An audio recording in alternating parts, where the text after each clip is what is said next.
You know those cases that are just so awful and incomprehensible that they stay with you no matter what. For me, this is the story of Shanda Sharer.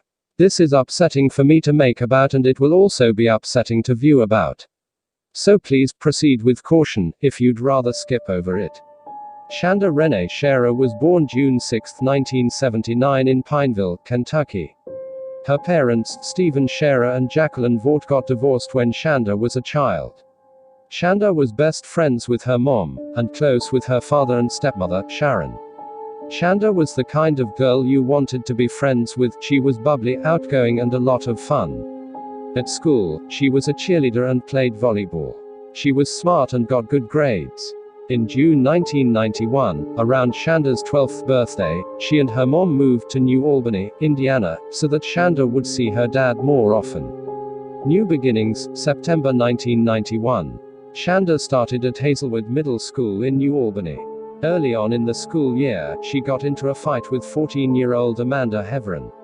The two ended up in detention together, where they resolved their issues and became friends.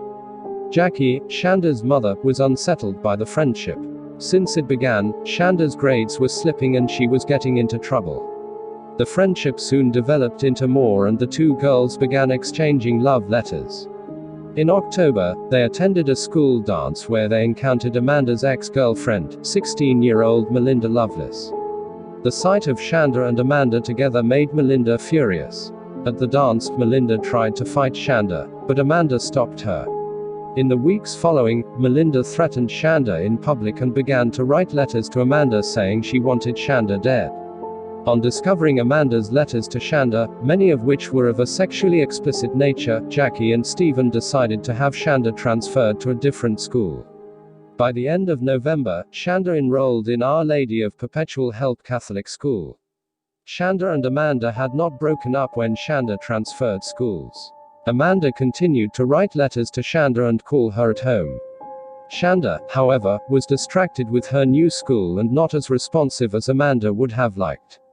Jealousy. Having been a teenage girl myself not that long ago, I do remember emotions such as jealousy, anger and sadness feeling 10 times stronger than they do now. You might say you hate someone, maybe even go as far as to say you wish they were dead. You never really mean it though. For most high school students, school life is their whole world. The people we met there played a central role in our lives at the time. For many, high school is where you experience your first relationship and make friends whom you think you'll be close to forever. However, a lot of the time when we look back on our high school days, experiences that seemed like the end of the world at the time have faded away. This is where this story takes a very dark turn. What appeared to be just a jealous lover's spat in the last section spiraled into something much more sinister and malicious. It would result in an evil act that would massively alter the lives of 4 people and end the life of another. The original Mean Girls. Before I go into the events of January 10, 1992, I'm going to look a little into the backgrounds of the people involved. Aphrodite Jones, author of the 1994 true crime book Cruel Sacrifice, which takes an in-depth look at the Shanda Sharer case, dubs the 4 girls the original Mean Girls.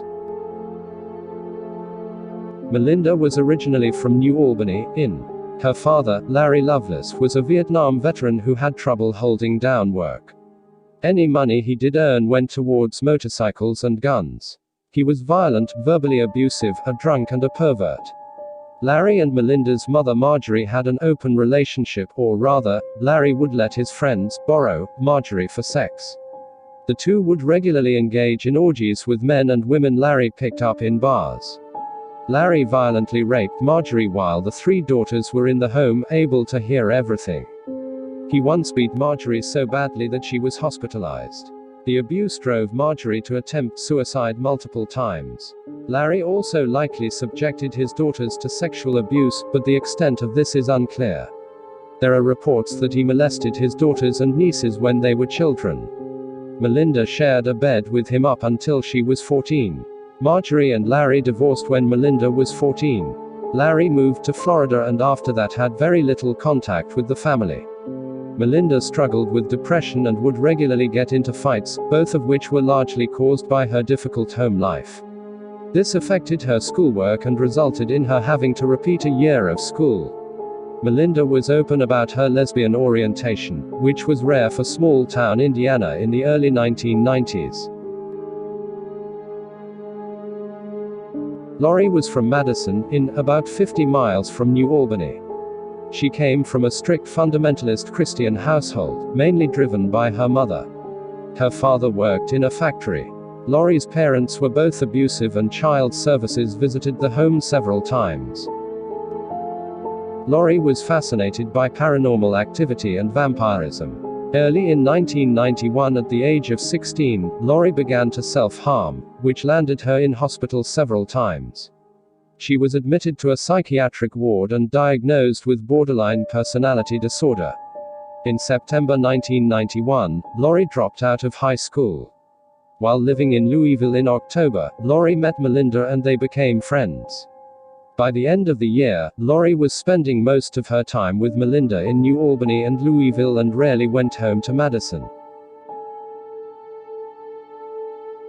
Hope was also from Madison and friends with Lori. However, her parents didn't like the Hope spending time with Lori. Hope and Tony had been close since they were very young. Hope would also engage in self-harm. Tony was also born and raised in Madison. She was good friends with Hope, but did not know the other girls. Some reports state Tony was raped when she was 14, but I couldn't find much information on this. Like Lori and Hope, Tony also self-harmed. June 10 to 11, 1992. On the evening of the 10th, Lori, Hope and Tony piled into Lori's car planning to go to a rock concert. This would be the first time Tony would meet Lori. Lori didn't look or act like a regular 90s teenage girl. She had a harsh white blonde, boyish haircut and wore black from head to toe. She had a sinister and unapproachable exterior and showed little emotion.